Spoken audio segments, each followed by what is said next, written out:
everyone and welcome back to my channel.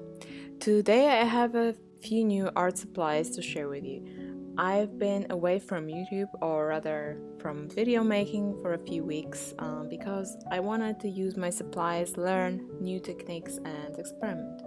And while doing that, I wanted to get a few colors that I was missing on my palettes. And of course I was inspired by a few of my favorite YouTube artists to get some inks. I will swatch all the inks and watercolors in the second part of the video. I've recently been loving drawing in my sketchbook using inks, so I got a new fountain pen to use it with the new inks. I chose the Kaweco Fountain Pen because it's much shorter than my favorite black platinum fountain pen that doesn't fit in my urban sketch kit. This one fits nicely, it also has a fine nib and it's just so pretty. I got a converter to fill it up with the inks and have been using the Diamine ink Writer's Blood for a few weeks now. Both the ink and the pen have made the experience of drawing in my sketchbook fun and relaxing. I've used all of the inks by now. Some I used with a brush and they are very nice to work with. Some of them have color separating properties, so they look really beautiful when dry.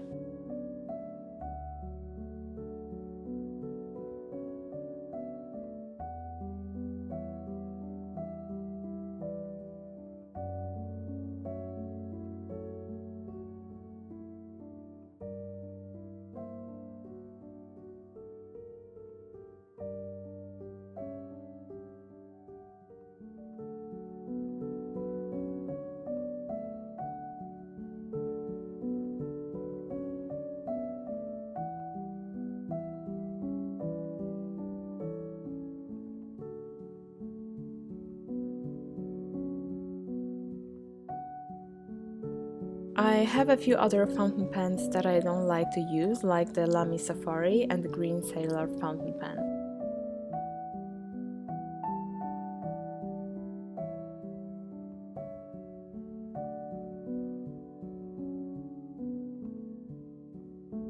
The second package was almost all about watercolor. I got some masking fluid, another sketch ink, which is a light, fast and waterproof fountain pen ink in a burgundy color, and a big metal palette for my Roman Szmal paints, as well as a few new colors of Roman Szmal watercolors.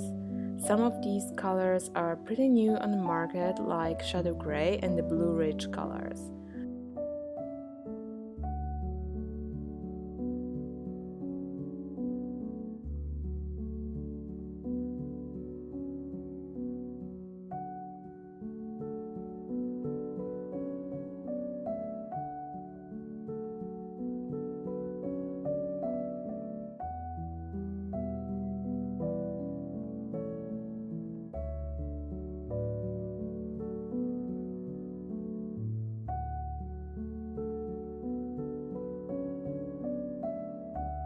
And now the king or queen of this art supply haul, and it's the A4 100% cotton Hahnemühle sketchbook, which I have been using extensively over the last couple of weeks. I was nervous jumping in head first with this big size, but I actually really love it. I'm quite picky with my sketchbooks because my favorite watercolor paper is from Arches. I tested different techniques in the sketchbook, like glazing, salt effects, and using masking fluid. While glazing works beautifully on this paper, the masking fluid actually ripped the paper, so that was a bummer.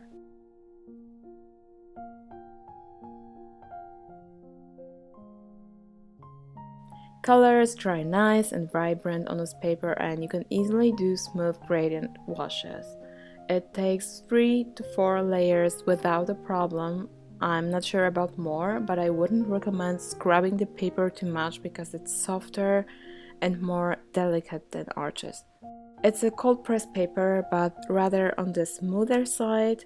If you like delicate ink and watercolor sketches or paintings, this sketchbook is wonderful for it. It dries pretty quickly, so working wet in wet on this paper is not ideal, but possible if you're working quickly.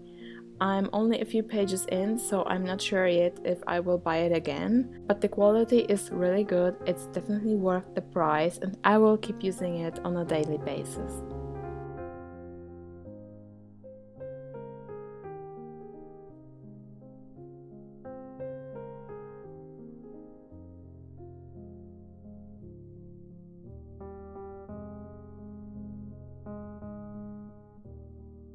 As for the watercolors, I wanted to try my hand at food illustrations, so I got a few earth tones to paint pastries and chocolate or brownies. I now had 3 very similar earthy yellows and 3 different burnt siennas from this brand, so I've decided to divide them over 3 different palettes. I have one smaller earth tone palette with earthy yellows and different shades of browns, a botanical palette which also needed one of these yellows, and a third palette which contains colors I love but rarely use. I want to paint so many different things, I wish I had more time to do it all. My favorite colors from this haul are Cherry Quinacridone Red and Perylene Green Deep.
I will now swatch the inks and will let you enjoy some music. I hope you have enjoyed this video.